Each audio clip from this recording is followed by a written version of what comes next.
president's own relationship with the Russian government. And on that point, I will just make one point here. Last night, we reported that Democrats on the Intelligence Committee had unexpectedly released a 21-page document in response to the Republicans shutting down the Russia investigation in the House. The document the Democrats released last night was not just a response to what the Republicans had said they were doing. It was also their own status report on where they believed the investigation stood at the moment the Republicans shut it down. Now, we didn't know this report was coming out until we saw it last night, and it was a surprise when it came out.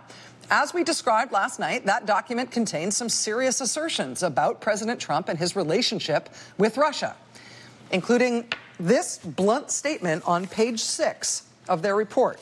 Quote, "The committee has learned that candidate Trump's private business was actively negotiating a business deal in Moscow with a sanctioned Russian bank during the election period." If you think that's old news and you've heard that before, it's not. This is a new and specific and potent assertion from the Intelligence Committee Democrats.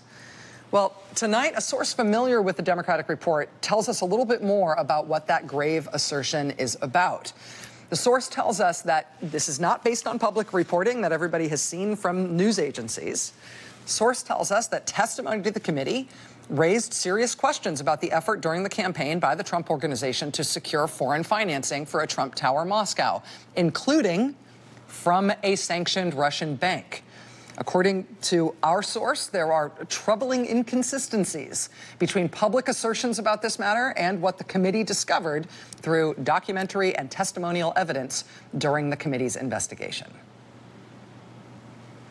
So, there appears to have been an attempted assassination by chemical warfare on British soil. The British government is attributing that attack to the Russian government. The U.S. Security Council is taking up the matter. The U.K. government is addressing the matter. The U.S. government is sort of starting to address the matter. But we are in this bizarre situation where our own president's silence and mealy-mouthed hemming and hawing on this subject is in the foreground,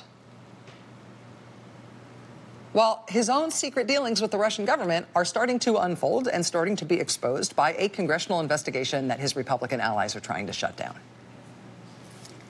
This is, I mean, we've been watching this at one level or another over the course of the past year and a half, right? But right now, with this crisis and this attempted murder, this attempted assassination in Britain, police officers still hospitalized for having gone into the house of these people who apparently were targeted in this attack. 2 people still fighting for their lives in critical condition, trying to fend off the effects of this Russian military news agent. Now, in the face of this crisis,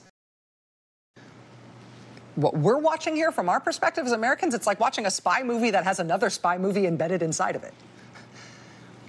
I mean, we